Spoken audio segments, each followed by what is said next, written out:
Thanks, guys. I'm Matt. This is Mark, and we have a design practice in Calgary called Studio North. I just want to thank everyone from RePost for having us here. Really excited, especially our good friend Pete, former roommate in Halifax. So I chose to pick laneway housing for my thesis, and when I was deciding on what thesis topic to choose, I looked at different things that were affecting Calgary, different problems. And something that's affecting my age group and my friends is the housing crisis, where it's more and more expensive to buy a house, and the city has a 1% vacancy rate for rentals. So tackling the issue of housing in Calgary seemed like a really relevant issue and something that I felt like I could really sink my teeth in. So the first thing I did is I did some mapping, looked at different demographics, looked at different density distributions across various Calgary neighborhoods, where Calgary traditionally is a suburban city. So there's all this, it's not as thick as Toronto, where the neighborhoods in the near downtown area have quite a low density. So the idea of adding density to an existing community while maintaining the existing infrastructure just seemed like a really good idea. So one thing I try to do in my thesis is I try to look at it through a different discipline.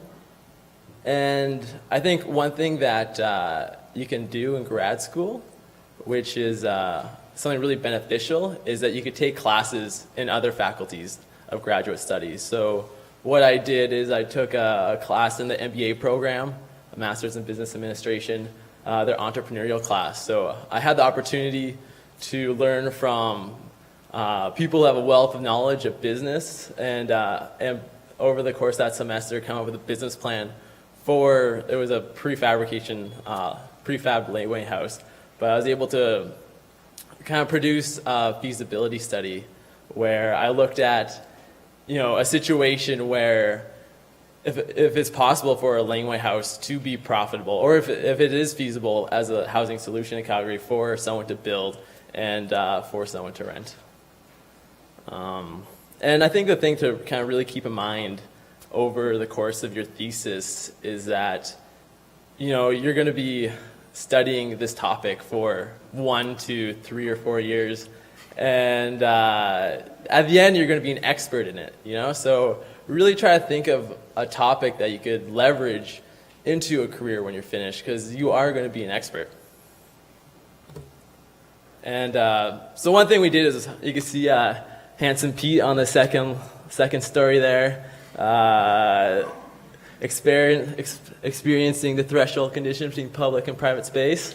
Kind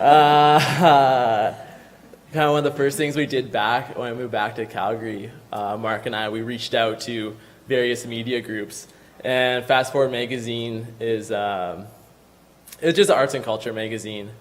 And within a week of emailing them, they interviewed us, and a picture of my thesis was on the front cover.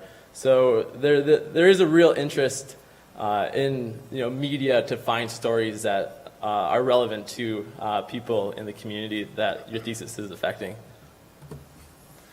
So alongside thesis, I think another huge aspect that was really important for us, Matt and I, we met in the Bachelor of Architecture, and immediately we sort of formed this really great working experience, or working relationship, where we were able to sort of, find common ground and a really good relationship to build projects. And we were able to find, all these sort of different opportunities outside of school to build really exciting projects. And so these were on a voluntary basis, but standing here now, looking back on these projects that we did, they're incredibly valuable in terms of where they've gotten us now, and sort of the opportunities that they've gained us. So in the top corner there, you can see Camp Triumph. That's a kids camp that we designed in Prince Edward Island for kids that are in families that have family members that have chronic illnesses. And so myself and Matt, along with 3 other colleagues, we sought out to design and build this camp facility over a course of a year between designing it and building it. And then from there, it sort of led to another opportunity to build a lamella structure in Ross Creek, Nova Scotia, which is an outdoor dining hall for a performing arts center. And then these two projects, we sort of got in touch with different people through the Canadian Architect, and we were able to get it published. Well, we applied to have it published in 20 and Change, which is sort of featuring emerging architects under the age of 30. And from there, we were able to gain the attention of Pat McCauley from the Harbourfront Centre in Toronto, who invited us to participate in a architectural installation exhibition. And after having done that, he invited us to participate in Nuit Blanche Toronto after having seen the Parade of Lights floats that we did. You can see Pete and Matt's on Pete's shoulders taking photos. And so that was another thing too, is like having fun, you know, like these are the things that we really were excited to do, and it sort of set a precedent for more projects to come that were really exciting for us and fun to do. So, you know, be it that we didn't get paid or anything for it, didn't matter. Like it was really about doing the things that we were passionate about. And it really, I think, set this trajectory where we did all these school projects that were voluntary based, but then, you know, it allowed us to meet someone like Pat McCauley, who commissioned us, and we actually had budgets, and we were able to be profitable from working on these projects. And it was really a springboard to our first works right out of university. All right, so after we finished grad school, we traveled a little bit, and then we decided to hang our shingle, start our own practice.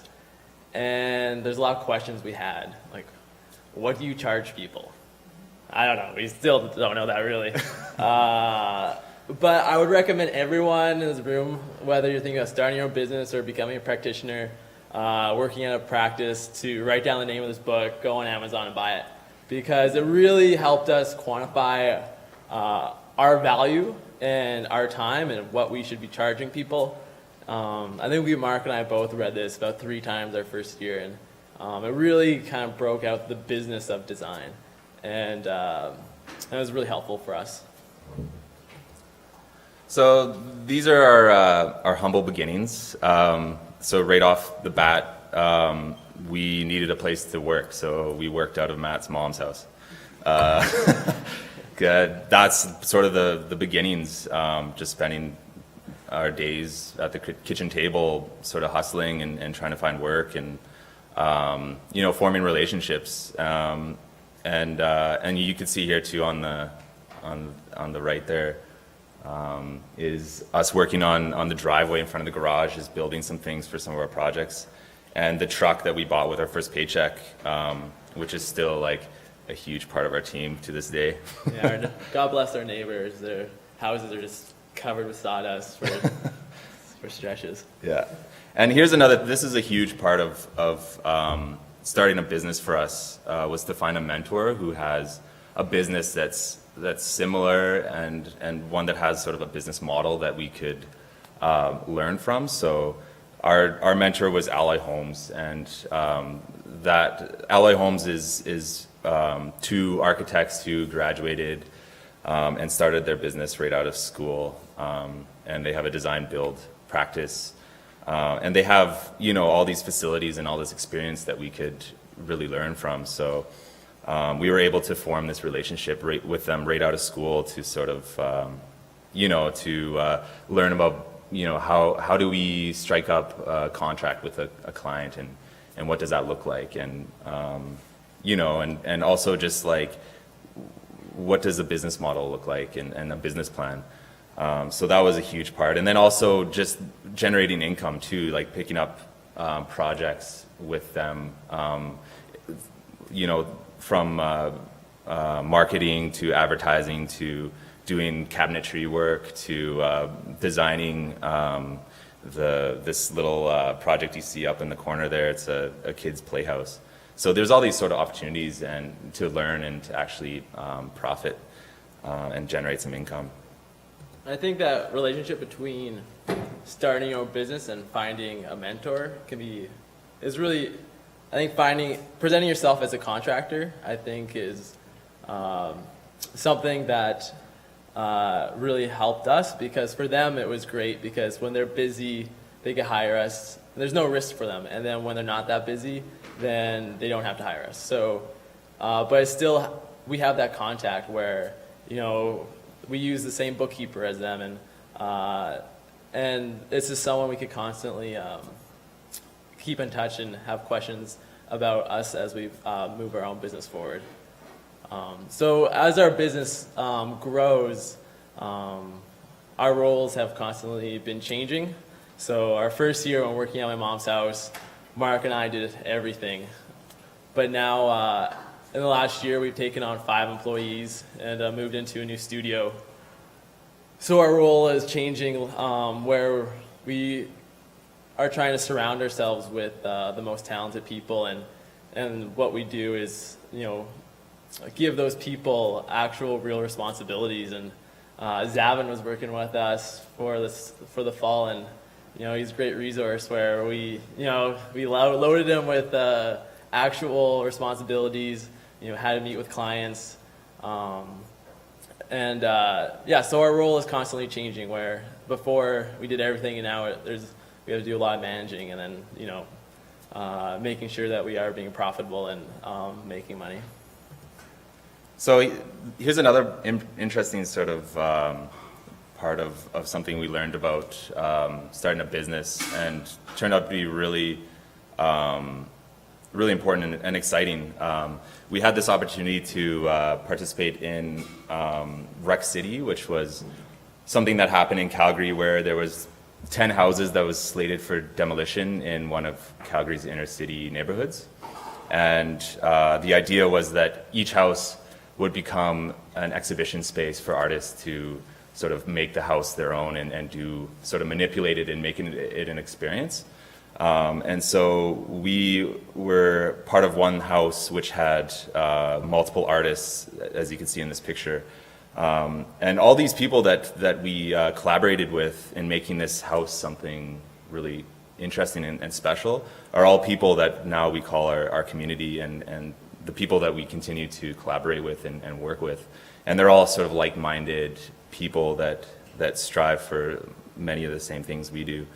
And so from this came another opportunity where we were able to find this opportunity to work in a collaborative space and create a collaborative space where there's a really interesting and rich community of creative professionals, young creative professionals trying to make it in the city, that we all got together and created this space where we could work but also foster community. So the design was based around this idea that using movable walls, movable partitions, the space could sort of expand to become a really big sort of community area where you can have exhibitions and different sort of events, but also the studios can expand and become sort of places to practice during the day.